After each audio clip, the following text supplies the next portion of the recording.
नमस्कार. आजच्या टॅलीच्या सेक्शनमध्ये एक नवीन टॅलीमधलं आपण फीचर शिकणार आहोत, ज्या फीचरचं नाव आहे zero value entries in voucher. तर झिरो व्हॅल्यूचा जो वापर आहे, एंट्रीज आपल्याला टॅलीमध्ये कसं करता येईल. Zero value actually zero value काय आहे हे आपल्याला समजणं गरजेचं आहे. When you need to raise a invoice to free sample zero related tax, which means that the amount of entry will be zero. म्हणजे बरेचशा एंट्रीज करताना आपण एखाद्या आयटमला किंवा प्रोडक्टला आपण झिरो व्हॅल्यू एंटर करता. झिरो व्हॅल्यू केव्हा एंटर करता आपण, एखादं सॅम्पल फ्री देत असाल, एखादी गोष्ट फ्री देत असाल, तर त्या ठिकाणी आपण त्याला काय करता, अमाऊंटला झिरो आपण अप्लाय करतो. म्हणजे त्याच्यावरती आपण नाही, समजा आपण एखादी लक्स साबण देत आहोत, त्यावर एक शॅम्पू फ्री आहे, तर शॅम्पूची कॉस्ट आपण लावत नाही, पण लक्स साबणाची कॉस्ट आपण त्यावर अप्लाय करतो. पण अशीच गोष्ट आपल्याला या ठिकाणी करायची आहे. तर झिरो व्हॅल्यू करण्यासाठी आपल्याला कुठल्या वाउचरवर झिरो व्हॅल्यू अप्लाय करायचं आहे, त्यासाठी अल्टरवर जायचं, वाउचर टाईपवर जायचं आणि सेल नावाचं वाउचर घ्यायचं. याच्यात या ठिकाणी आपल्याला झिरो व्हॅल्यू नावाचं जे फीचर असते, allow the zero value value transactions, या फीचरला इथं यस करायचं आणि कंट्रोल ए करून ही सेटिंग सेव्ह करायची.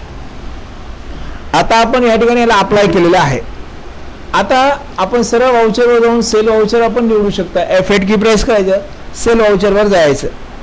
आता या ठिकाणी आपल्याला काय करायचं आहे की झिरो व्हॅल्यू करताना आपल्याला आता एंट्री करायची आहे आपल्याला या ठिकाणी तर एक लेजर पण तयार करून घेतो आपण सॅम्पल नावाचं, कारण काही गोष्टी आपण फ्री देतो आपण. तर फ्री देण्यासाठी आपण काय करतो, इथं एस्केप करू, एक लेजर तयार करू, क्रिएटवर जाऊ, लेजरवर जाऊ, एक सॅम्पल नावाचं सॅम्पल काही फ्री देतो आपण काही गोष्टी, त्याला आपण सॅम्पल असं SAMPL सॅम्पल फ्री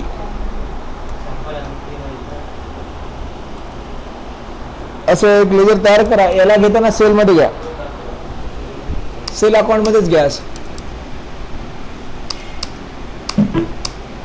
हे लेजर तयार केलं आपण असं. अशावर एक एंट्री पास करून बघूत आपण. Sold goods to Bhavsar TV centre. तर इथं वाउचर आपण सेल वाउचर घेऊ. त्या ठिकाणी वाउचर्सवर जाऊ, सेल वाउचरवर जाऊ,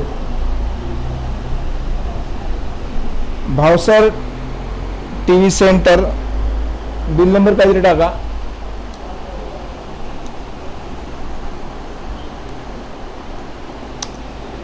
डेट टाका, तुमची असेल ती डेट घ्या, 2/11 F2 ची डेट टाका, 2/11 डेट टाका आणि भावसार टीव्ही सेंटर हे घ्या. आता मी काय करतो, याला मी काही माल विकतो या ठिकाणी, तर इथं नॉट अप्लाय करा, सेल घ्या वगैरे.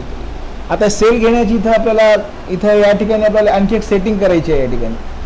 तर हे जे सेल लेजर आहे हे दिसायला नाही पाहिजे आपल्याला, तर इथं F12 दाबायचं या ठिकाणी आणि यूज कॉमन लेजर हा जो यस आहे याला नो करायचं. हे कॉन्फिगरेशनमध्ये जाऊन सेटिंग करायची. नो केल्यामुळं काय होतं इथं, आणि इथं हा लेजर गेला, इथला गेला का. जर मी तर F12 दाबलं असतं आणि जर यूज कॉमन लेजरला यस केलं असतं, यूज कॉमन लेजरला यस केलं असतं, तर हे सेल नावाचं लेजर इथं आलं असतं. आणि F12 दाबलं, यूज कॉमन लेजरला मी नो करतो. सध्या त्याला आपण डिॲक्टिव्ह करू द्या ठिकाणी, फक्त आपण एकच पार्टीचं नाव आपण ठेवू द्या ठिकाणी. एंटर करू. आणि आता आपण काय घेत आहे, आपण तर माल विकताय आपण, IBM कम्प्युटर विकताय, IBM कम्प्युटर विकताय आपण. तर क्वांटिटी की गोडाऊन कुठून विकताय आपण, वेअरहाऊसमधून विकताय आपण. गोडाऊन वेअरहाऊस वापरला आपण, एक क्वांटिटी आपण कम्प्युटर विकताय. तर त्याची रेट आहे समजा 24,200 रुपये आहे रेट आहे. आणि याच्यावर मला काय करायचं आहे, एंटर करतोय. याला घेताना मला सेलमध्ये घ्यायचं, कारण हे आपण त्याच्यावर कॉस्ट लावलेली आहे, हे सेल घ्यायचं याला.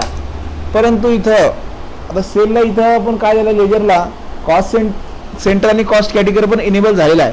ते नको करण्यासाठी इथं कंट्रोल एंटर दाबायचं इथंच, आणि इथं जे कॉस्ट सेंटर दिसते किंवा F11 करा.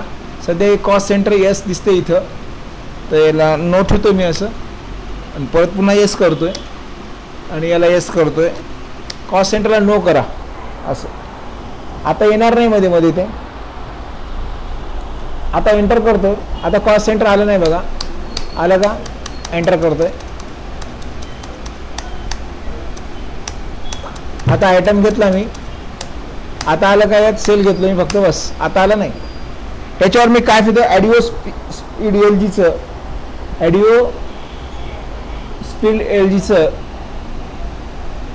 हे मी सेल करतो, फ्री देतो याच्यातलं. तर एक क्वांटिटी फ्री देतो इथं. गोडाऊन वेअरहाऊसच घ्या आणि एक क्वांटिटी फ्री देतो इथं. कॉस्ट लावायचं, याला 0 करायचं. याला काय करायचं? एक निघतो मी सेल, याला 0 व्हॅल्यू काढलो मी. आणि याला घेताना मला सॅम्पलमध्ये घ्यायचे, कारण याच्यावर मी फ्री देतो. याला घेताना सॅम्पल घ्यायचं आणि एंटर करायचं. एंटर करायचं आणि याला SGST टॅक्स लावायचा आणि याला पण CGST टॅक्स लावायचा. अशा प्रकारे 0 व्हॅल्यू आपण काढलं या ठिकाणी असं. तर या आयटमवर मी हे फ्री दिलं, याला कॉस्टिंग लावली करायची नाही. असं एंटर करा, सेव्ह करा. अशी एंट्री करायची. परत आणखी एक एंट्री करून दाखवतो मला वाटलं.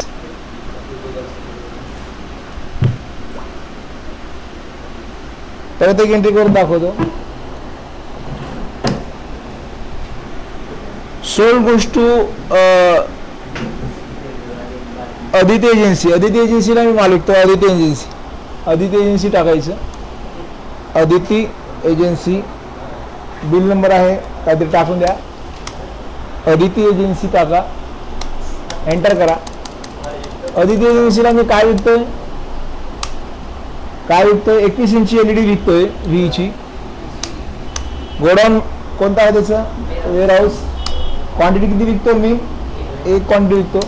तर याला घेताना मी सेलमध्ये घ्यायचं. याला कॉस्ट लावलेली आहे म्हणून याला सेलमध्ये घ्यायचं. पण याच्यावर काय फ्री द्यावं मी? ॲडिओ स्पीड LGचं एक स्पीकर फ्री द्यावं. वेअरहाऊस एकच क्वांटिटी घ्यावं.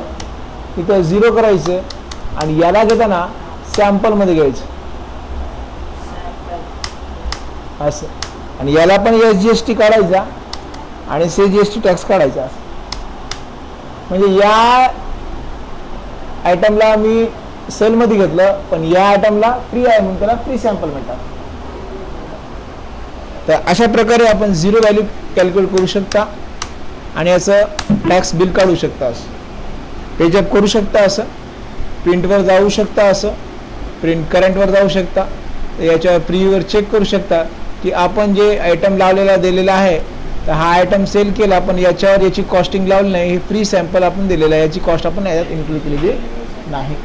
तर अशा प्रकारे हे बिल पण आपल्याला जनरेट करता येते, टॅक्स इनवॉइस जनरेट करता येते.